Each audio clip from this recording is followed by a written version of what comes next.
Cet effectif, la BEAC, Banque des États de l'Afrique centrale, diminue les prévisions de croissance des pays de la CEMAC. Le taux de croissance de la Communauté économique et monétaire de l'Afrique centrale devrait se situer à 1,7% en 2016 contre 1,8% projeté en début d'année. Le comité de politique monétaire explique en partie cette décélération par la chute continue des cours du pétrole. La majorité de ces pays sont des pays essentiellement à économie pétrolière. Donc, si vous allez du côté du Gabon, le pétrole, c'est 70% du budget. En Guinée équatoriale, un peu plus.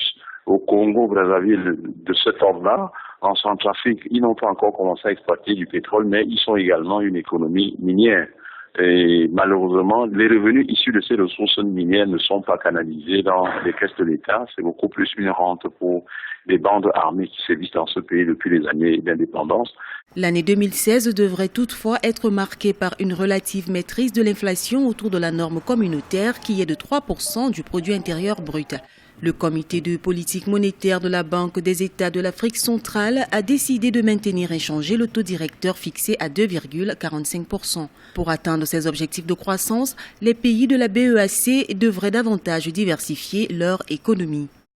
Si on fait une autre hypothèse que ce prix du pétrole reste toujours bloqué dans cette tendance baissière qui dure pratiquement depuis plus de 2 mois, 3 mois, 2 ans, 3 ans aujourd'hui, le déblocage pourrait venir du Cameroun. Le Cameroun, qui a déjà une économie diversifiée, pourra donc augmenter sa production. Il faut que les autres pays essayent d'imiter un peu le Cameroun en diversifiant leur économie. Parce que est-ce que le Cameroun produit du pétrole, ces pays produisent du pétrole également. Ces pays sont des pays forestiers. Pourquoi est-ce qu'un pays comme le Gabon ne pourrait pas produire du sucre ? En 2015, le taux directeur de la BEAC a été maintenu à 2,45% au moment où le taux d'inflation moyen par an était de 2,8% avec un déficit budgétaire en hausse de 4,2% du produit intérieur brut.